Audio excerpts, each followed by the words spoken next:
जोहार नमस्कार। देख रहे हैं आप द भारत मित्र और आपके साथ मैं आरती सिंह। देखिए, इस वक्त झारखंड की सियासत में सबसे बड़ा मुद्दा क्या चल रहा है? सबसे बड़ा मुद्दा आदिवासी और कुर्मी का है।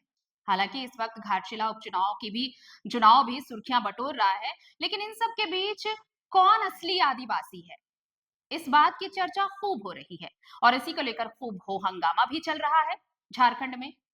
इस बीच सबसे इन पूरे जो वाकये के बीच ये पूरा जो विवाद चल रहा है, इस विवाद के बीच एक सवाल जो सबके जहन में आता होगा, जैसे मेरे जहन में आ रहा है कि भाई इस वक्त देश में सबसे बड़ा आदिवासी चेहरा कौन है? आपको क्या लगता है? आप भी यही कहेंगे कि भाई देश की जो पहली नागरिक है, राष्ट्रपति द्रौपदी मुर्मू, वही आदिवासी का सबसे बड़ा चेहरा है इस वक्त। तो आदिवासियों को लेकर जो ये पूरा नैरेटिव सेट किया जा रहा है, एक प्रोपेगेंडा चलाया जा रहा है कि आदिवासियों को एक अलग धर्म कोड की मान्यता मिलनी चाहिए, आदिवासियों का धर्म अलग है, मान्यता अलग है। इन सब से परे, अगर आप देश की पहली नागरिक और आदिवासियों का सबसे बड़ा चेहरा इस वक्त जो हमारे देश में है, अगर उनको देखेंगे तो आपको ये पता चलेगा कि वाकई जिस चीज की लड़ाई चल रही है कि आदिवासी पैदा होते हैं, आदिवासी बनाए नहीं जाते, आदिवासियों को लेकर अलग अलग तरह के नैरेटिव सेट किए जा रहे हैं, तो इन सब को देखकर आपको लगेगा, ये जो तस्वीर इस वक्त आप देख रहे हैं ना अपने स्क्रीन पर, ये तस्वीर है राष्ट्रपति द्रौपदी मुर्मू की जब वो सबरीमाला पहुंची थी। सबरीमाला पहुंची तो पूरे हिंदू रीति रिवाज के अनुसार उन्होंने कैसे अनुष्ठान पूरा किया, पूजा और ये पूरा विधान उन्होंने पूरा किया, आप ये देख सकते हैं। नंगे पांव यहाँ पर आना, और वो पहली राष्ट्रीय अध्यक्ष हैं बतौर आदिवासी जो यहाँ पहुंची हैं, और यहाँ उन्होंने पूरे हिंदू धर्म के रीति रिवाजों के अनुसार इस पूरे जो पूजा पाठ है उसे संपन्न किया है। ये तस्वीर अनोखी है ना, और बहुत कहानियां भी कह रही हैं। एक अलग कहानी जो हमारे देश की परंपरा रही है, जो सनातनी परंपरा रही है, और इसी बात पर एक बहस छिड़ गई है। बहस ये कि कुछ लोग इसे ये कह रहे हैं कि ये बिल्कुल आप जिस तरह से राष्ट्रीय अध्यक्ष सबरीमाला पहुंची, वहां पर उन्होंने अनुष्ठान किया, ये बताता है कि आदिवासी और सनातन एक हैं। उनके रीति रिवाज, उनके धार्मिक अनुष्ठान सब एक हैं। तो फिर वो अलग कैसे हो सकते हैं? एक धड़ा है ये।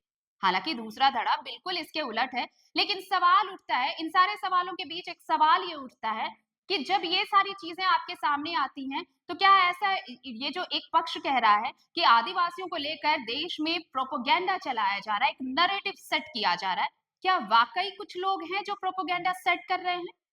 क्या वाकई कोई है जो एक नैरेटिव सेट करने की कोशिश कर रहा है कि आदिवासियों की पहचान अलग है, उनका अस्तित्व अलग है, सनातन से वो अलग है? अगर दूसरा पक्ष है तो एक पक्ष ये भी है। इन सब के बीच आपने देखा यहाँ राजधानी रांची में आदिवासी अपने हक और अधिकार की मांग को लेकर आदिवासी हुंकार रैली आयोजित की। मंच पर क्या कुछ हुआ ये आपने भी देखा।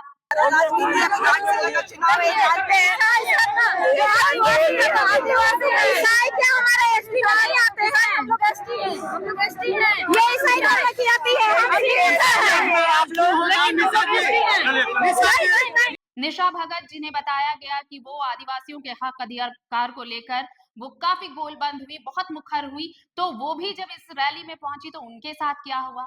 ज्योत्सना किरकिट्टा, एक और आदिवासी नेत्री, उन्हें भी मंच पर जगह नहीं दी गई। यहाँ तक तो सब ठीक था, लेकिन उसके बाद जब आदिवासियों का एक समूह, एक संगठन आदिवासी विकास मंच जो है, उसने जब एक बैठक की, तो इन्हीं दो नेत्री, निशा भगत और ज्योत्सना किरकिट्टा, ये आदिवासी नेत्री, इन्हें ये कहा गया कि वो अपना चेहरा चमकाना चाहते हैं। एक ईमानदारी पहल करें, खाली भोकाली देने से, है ना, बाउंसर लेके चलने से, है ना, गाल बजाने से, उलझुल भाषण देने से नहीं चले। कुछ भी लोग आदिवासियों की लड़ाई आदिकाल से चल रही है, उनके अस्तित्व बचाने को लेकर कब से लड़ाई चल रही है, लेकिन किसी ने इस तरह से अपना चेहरा चमकाने की कोशिश नहीं की।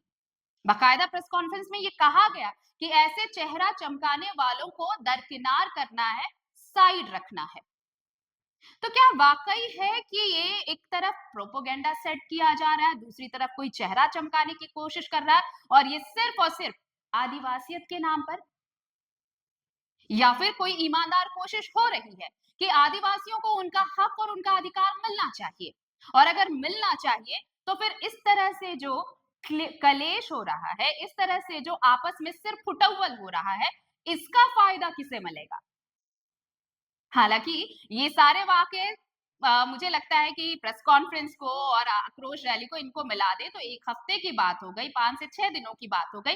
लेकिन अगर आप इन सारी चीज़ों को एक साथ जब डॉट्स को मैच करेंगे ना, चाहे राष्ट्रपति का सबरीमाला दौरा हो, वो आदिवासी चेहरा जो देश का सबसे बड़ा आदिवासी चेहरा है, उनका सबरीमाला में जाकर पूरे हिंदू धार्मिक रीति-रिवाजों से अपना अनुष्ठान संपन्न करना हो, या फिर यहाँ पर आदिवासी हुंकार रैली में जिस तरह से चीजें सामने आई और उसके बाद बाकायदा प्रेस कॉन्फ्रेंस कर ये कहना कि सिर्फ और सिर्फ चेहरा चमकाने की कोशिश हो रही है, तो क्या ऐसे वाकये आदिवासियों को उनका अस्तित्व दिला पाएंगे?